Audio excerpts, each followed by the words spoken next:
Hi, welcome to How to Repair. If you have a washing machine that will not turn or spin and is showing an F6 error code on Whirlpool, Bauknecht, Fisher, Paykel, Ignis, Ikea, Laden, Maytag, Neutral and Philips Whirlpool manufactured machines, this video will help you. The F06 or F6 error code is one of many error codes that can come up on a washing machine. This error code is motor related. So we're going to actually inspect the carbon brushes on the machine. Now the first thing to do is disconnect the machine from the electricity supply, and you need to remove the two back covers on the back of the machine, which is normally just held on with Phillips screws. At the website there is a full list of all the washing machine error codes for Whirlpool and a useful video on test mode. So once we've got the back cover off, just unclip the cable tie from the motor, remove the motor harness, and then just ease the belt off from the main pulley. Remove the two 10mm bolts on the back of the motor, and then you either need to lean the machine over, or you can actually lie it onto the back to remove the motor. Now I use a large flat blade screwdriver and just carefully ease the motor towards the back of the machine, and it will come off the lugs.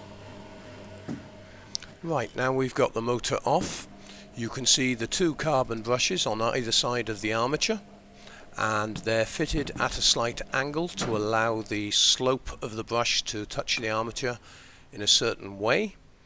Now this motor is a CZ motor. It's very important that when ordering the parts you either order them via the motor type with the manufacturer. In other words, this is a C set for a Whirlpool washing machine, or you order it using the identification plate, which you can see the label here.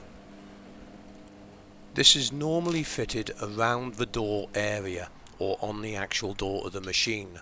We will need the model number and the 12-digit number, which you can see on the label. It's very important to note the angle of the brush compared to the holder, as these brushes can only be fitted on one side. There is a transit clip to hold the brush in place, which you need to break off, and then this allows the brush to pop out, and you can see the difference here between the old and the new. Although the old brushes on this motor were not totally worn out, we were getting an intermittent fault where the machine was flashing an F06 fault. So we just need to replace the two screws, and then we'll do the other side.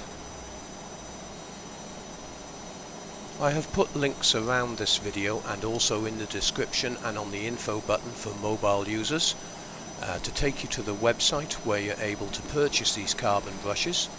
Or if you're unsure about which type you need, you can always use our live chat or email us your full model number with the 12-digit number. Do remember that the spade connector that attaches to the carbon brush does have a security lock on it to stop them falling off.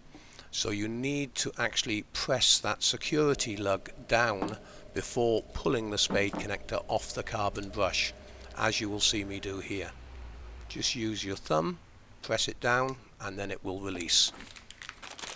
Now while I'm fitting this other brush, do remember that F7, F9, F10, F11, F19 and F22 can all be motor related faults, but the first thing you should always do is check the carbon brushes before going any further.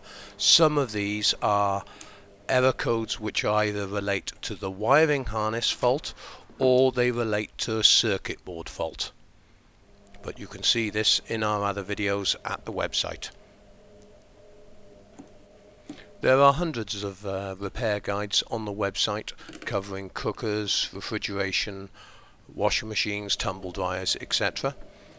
So all your video repair guides are in the repair guide section, and there is an FAQ or frequently asked questions where you submit questions to us on specific faults and we try to answer them for you. So now that we've got the brushes all fitted again. Just make sure that you've got all your wiring attached correctly. And now we're ready to refit the motor.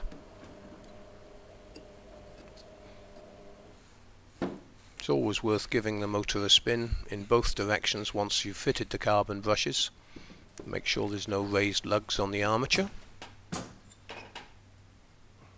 Again, just tilt the machine over, slide the motor onto the lugs, make sure you get it onto all four, then connect the wiring harness back up,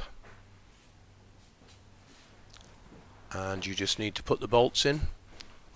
You don't need to do them too tight, just take them to hand tight and then quarter of a turn. And when fitting the belt, it's very important that you line the belt up onto the motor pulley and then line it up to the center of the main pulley. So many people fit belts and they don't line them up correctly.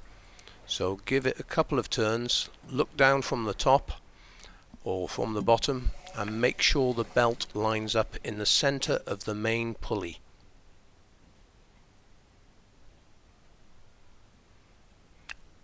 Now we're ready to reconnect the machine to the electricity and water, and we can turn it on to spin, and there you go. I hope you found this video helpful. Please remember to support the website, as that's what keeps us going and able to make these free videos for you. And if you did find this video helpful, you can always click on the link to buy us a beer. Thanks very much indeed for watching this video.